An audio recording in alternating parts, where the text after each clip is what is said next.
really like to talk to Dr. K about executive dysfunction and how to conquer it, as it has been the most crippling effect caused by my mental illness and has essentially made life progress near impossible in many respects. And yet this is a topic that seems to go often untalked about in any sort of detail, especially in any sort of solutionary respect. I've even struggled to get my therapist to talk about it with me. Perhaps that is because I have also found that those who don't deal with this issue have an especially difficult time understanding it as well. It is hard for them to grasp the idea of feeling like you are literally unable to force yourself to take an action. And I get it because I deal with it every day, and I still find it hard to understand how it can be this way. I too often wonder, why can't I just do it like everybody else? From my point of view, it is bad enough having to battle my mind, but it is torturous not being able to hardly ever just get myself to do some sort of work or even a fun hobby to help myself through it on top of that. And it is very hard for me to find purpose in myself or work on other parts of my life and mental health as well when I can't actually manage to hardly get myself to do simple or even fun tasks, let alone those more important, purposeful ones. So basically, it feels like I'm constantly stuck in a solitary prison and given nothing to do other than sit and look out through the bars to see all the things that I enjoy and need to take part in, but can't. Okay, this is a great question. So the first question is, what is executive dysfunction? We have a part of our brain called the frontal lobes, which plan and execute tasks, okay? So what this means is that the example that we're going to use to explain executive dysfunction is, I have a 3-year-old and I have a 5-year-old. If I tell my 5-year-old to clean up the room, she can do it. If I tell my 3-year-old to clean up the room, she's going to feel like she just can't do it, right? So then what I have to do is I have to tell my 3-year-old, okay, let's put the books away. And the 3-year-old can do that. I can tell her, let's put the toys away. She can do that. Let's put the stuffed animals away. She can do that. She can put the iPad away. She can put the controller away. She can put her bowl away. But she needs me to structure those tasks together to reach an abstract goal, okay? So executive function is the ability to plan and execute tasks. So if I think about something like finding a job, that requires a lot of executive function, right? So it requires me to think about, okay, like what are the steps involved and execute on those tasks. So the first thing to understand about executive function is that it improves with age. And your executive function kind of reaches its full potential. It's somewhere between the ages of 30 and 32, and this has to do with frontal lobe development. So the first issue for this person is, depending on how old you are, things may get better for you as you get older. I'm not saying that it's sufficient now. Like, you can't really bank on that, right? Like, you can't, like, if you're a high school student with poor executive function, you can't wait until you're 30 to do high school. So that's the first thing, just to reassure you guys that you will get better at this over time until the age of 30 to 32. The second thing that I found is that executive function tends to get negatively impacted by playing video games. I know it sounds kind of weird, but if you spend a lot of time playing video games, what video games essentially do is like do the executive function for you, okay? I know it sounds weird, but like, think about this. So I've been playing Genshin Impact recently, right? So like, I don't have, the game sort of tells me what I need to do. Like, if you play World of Warcraft or Genshin Impact or whatever, I don't have to plan out, I mean, sort of people do in Genshin Impact, but if you play a particular video game, the game tells you, okay, the next step you need to do is this, the next step you need to do is this, the next step you need to do is this. Like, if I take FF7, for example, like FF7 doesn't start off in the first 10 minutes and say, hey, beat Sephiroth. And then you have to construct how to get from where you are to like beat Sephiroth at the end. Sure, he's the bad guy and he's the end goal, but video games give you the steps, okay? So the problem that people with executive function have, or dysfunction have, is that their brains are not able to plan out and execute each step of the task. So if we think about like, planning and execution, what someone with a good executive function can do is like plan out the steps. They understand that, okay, if I need to clean my room, these are the 6 things that need to happen. So what people with executive dysfunction experience is paralysis around goals. So what that means is like they know, like the 3-year-old theoretically knows what a clean room looks like. And if I ask her like what in the room looks dirty, she can tell me that. So what's really frustrating about people with executive dysfunction is that they have insight into their dysfunction. But what's incredibly frustrating about this is that despite the insight, it doesn't actually change your brain and allow your brain to actually do it. So you like the 3-year-old can understand what a clean room looks like, can understand that her room is dirty, but that abstract level understanding is not the same as the frontal lobes being able to chunk down that task.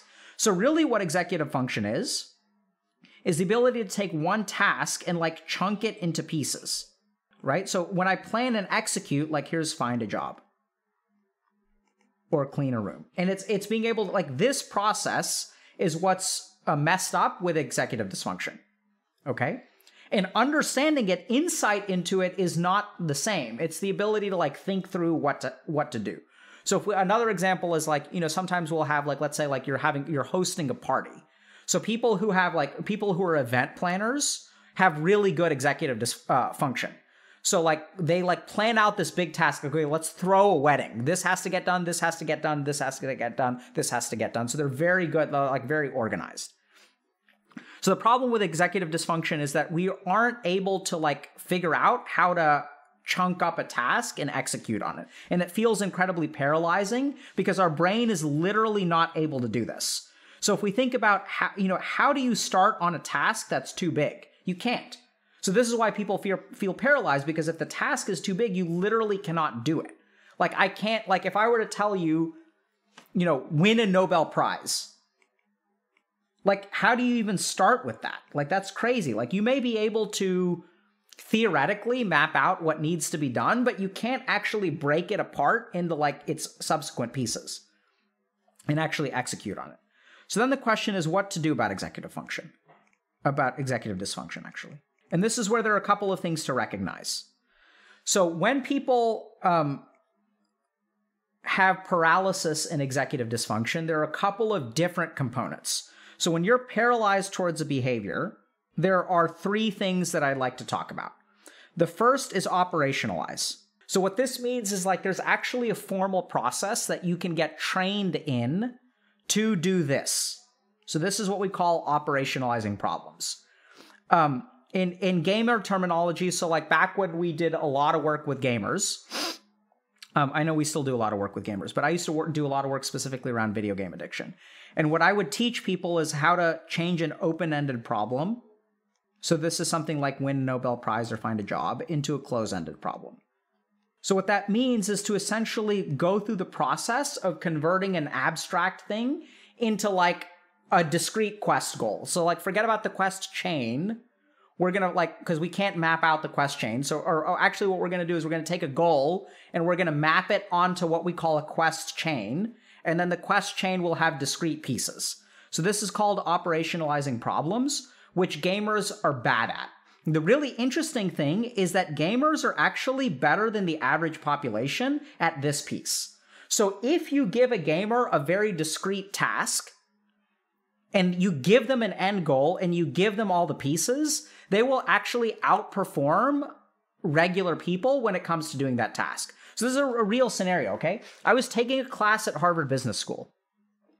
And in the class at Harvard Business School, we were given a case and we were told to solve this problem about how to optimize flow through a urology clinic. Literally, I was swamped at the time, so I logged onto Discord and I was like, hey, do you guys want to help me with this? And I just uploaded this Harvard Business School case to a group of my degenerate gamer friends. And the next day, they like came up with like 4 or 5 solutions. I went into class 2 days later. I had the solutions from my gamer buddies, and they're like, what do you do? And I was like, hey, this is what I'm going to do. And the professor was like, that's brilliant. No understanding of medicine, no understanding of MBA stuff, no understanding of any of that crap. If you give them a close-ended task and give them the parameters, gamers are good at this. Gamers are bad at this. So if you have a problem with executive dysfunction, the first thing that you need to do is learn how to turn this into this. So that's called operationalizing problems. There's actually an exercise that we share in Dr. K's guide. So we talk a lot about this in Dr. K's guide, but I'll share the exercise with you now. So this is what I tell people who have executive dysfunction, like as a therapist. What I'll say is pretend you are paralyzed from the neck down, and pretend you have a servant who will do exactly what you tell them to do. How would you tell them to like accomplish this task? So in the terms of like finding a job, it's like you're paralyzed. So you like literally have to tell them, go to my computer, log in, open a web browser, do a Google search for jobs available in, Washington, D.C. What do you see there? Okay, then do this, then do this, then do this. And what I find with people who have executive dysfunction is that when you really like work them through that process, they will actually be able to like execute on tasks. So the first thing is operationalizing problems. Second problem with executive dysfunction is frustration and emotions. A lot of people with executive dysfunction also have ADHD or the other way around. So people with ADHD have trouble like with executive function, okay? So this is the really interesting thing, is that I find that when you're paralyzed towards behavior, there's like a practical component to it, but there's also this component of like feeling so damn dumb and feeling so damn incompetent and frustrated with yourself that it actually negatively impacts your behavior. Because if we think about like what promotes behavior, right? So like it's not frustration and negative emotion, it's like inspiration and confidence. So what people with executive dysfunction literally have to do in order to improve their dysfunction is digest these emotions.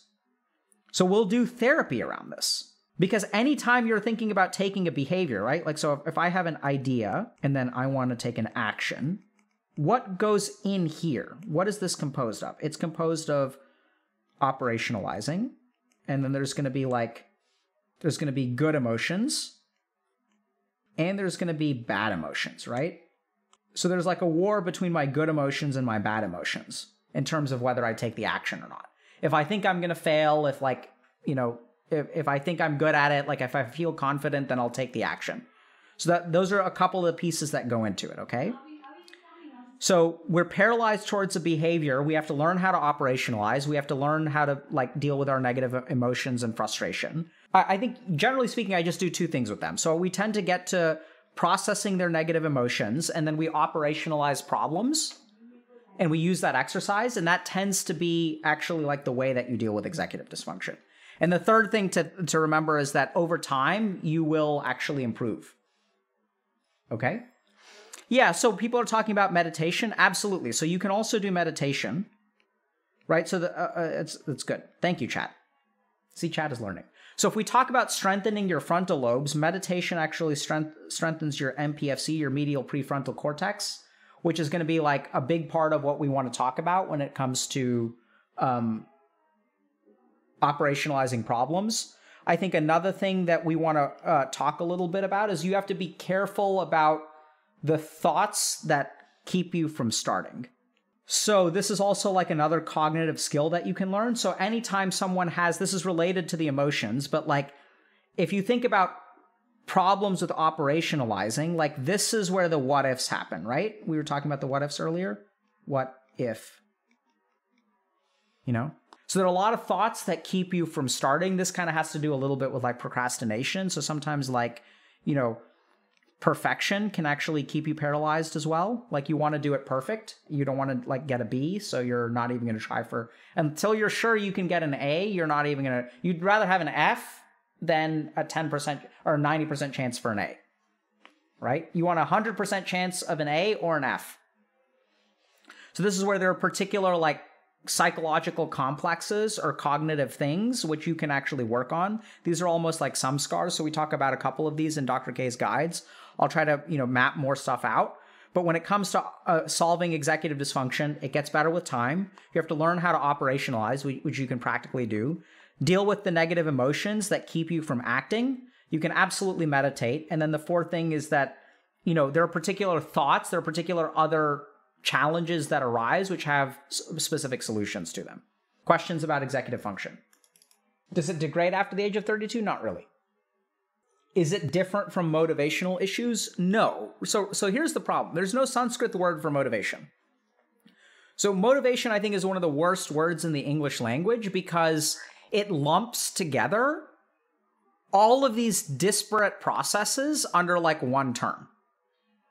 It's like, and so the problem, like if you look at like solutions to motivation, like if you do a Google search for like solutions to motivation, you will find a million websites with a bunch of people who will sell you their product for like how to get more motivated.